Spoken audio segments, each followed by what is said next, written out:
Hamas targeted innocent civilians in the most callous and inhumane manner, and their actions have been rightly condemned by right-thinking people across the world. But we should also be very clear. Israel has breached international law, not just on every day since October the 7th, but virtually every single day for decades.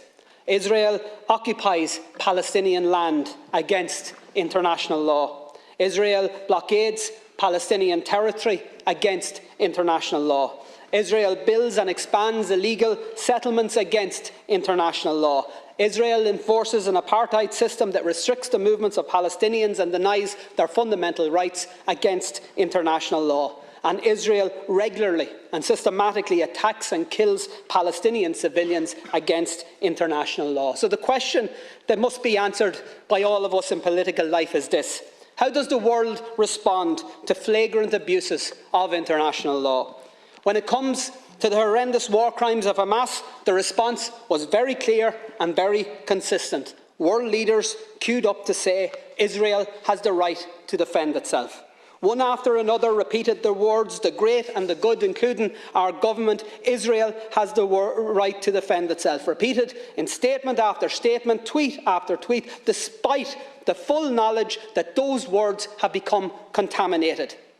The words "Israel has the right to defend itself" means in practice that Israel takes that right as licence to bombard civilians, to bomb schools, hospitals and other civilian infrastructure. And it has now been taken as licence to enforce the displacement of 1 million people from one end of an open-air prison to another, to deny food, energy, medical supplies to a besieged civilian population, to actually deny them water, to ensure that children, the sick, the disabled, the elderly will literally die of thirst.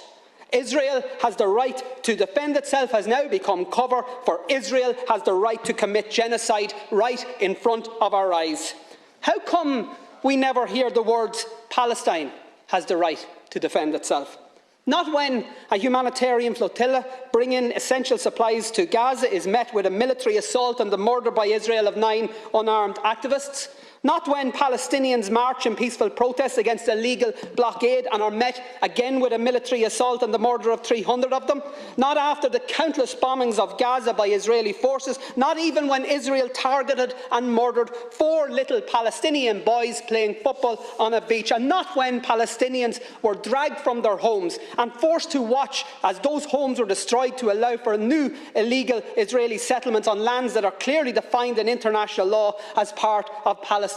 And not after the countless offensive attacks by Israel against the people of Gaza or the West Bank have we or heard anybody in this House or any Western leader utter the words "Palestine has the right to defend itself." And why not? And by the way, I'm not asking you to say those words, and in fact it's just as well you don't, because we all know that the people of Palestine can't defend themselves. Not against one of the most powerful military forces in the world that is backed up by even more powerful military forces.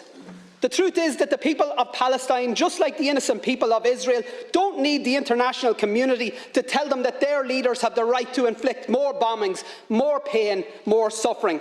They need the international community to say stop, to say release the hostages, to say stop the bombings, the siege, the slaughter. They need the international community to tell Israel to stop the blockade, stop the apartheid, stop the annexation, to stop the genocide. And they need countries, Taoiseach, to lead the way. And Ireland should be one of those countries that leads the way. We know colonialism, we know oppression, we know conflict, but we also know conflict resolution. We know peace building, we know nation building. And because of what we know, what our history has taught us, our call tonight must be clear.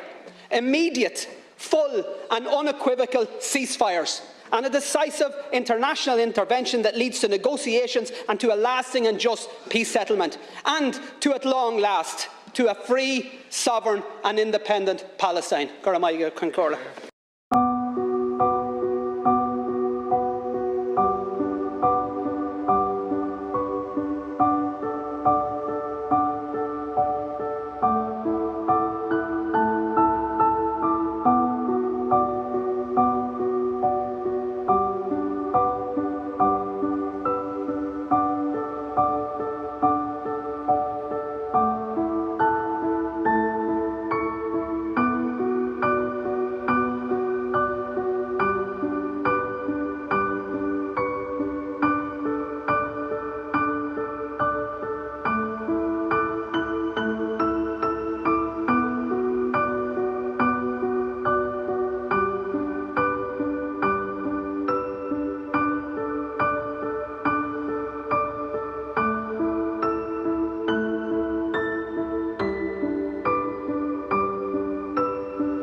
Thank you all for watching this here video.